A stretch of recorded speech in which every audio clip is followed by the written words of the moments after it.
Shortcut number 3 ये है, देखो ध्यान से सुनना, ठीक है। शॉर्टकट नंबर 3, शॉर्टकट नंबर 3 है कि अगर आपके पास एक पैराबोला है, ये भी मतलब सबसे ज्यादा यूजफुल शॉर्टकट है, ठीक है, और थोड़ा सा एक्सक्लूसिव भी है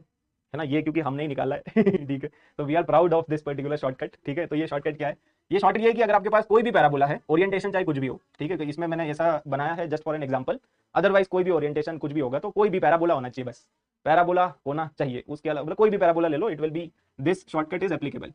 तो शॉर्टकट क्या है कि अगर आपको एक पैराबोला गिवन है और एक स्ट्रेट लाइन गिवन है which is perpendicular to the axis of parabola, इसको बोलते हैं axis of parabola. Axis of parabola के परपेंडिकुलर आपको कोई भी एक स्ट्रेट लाइन गिवन है, अगेन जरूरी नहीं कि लेटस रेक्टम है, कोई भी एक straight line which is perpendicular to the axis of parabola, और अगर आपको ये एरिया निकालना है, if you want to find out this area, ये वाला एरिया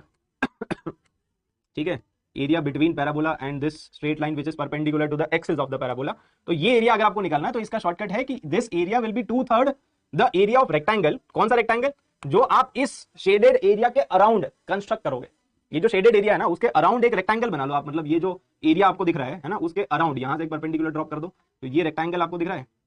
इसके आजू बाजू एक ऐसा रेक्टेंगल बना लो, यहां से भी एक परपेंडिकुलर ड्रॉप कर देना, तो ये ऑरेंज कलर का रेक्टेंगल आपको दिख गया ना,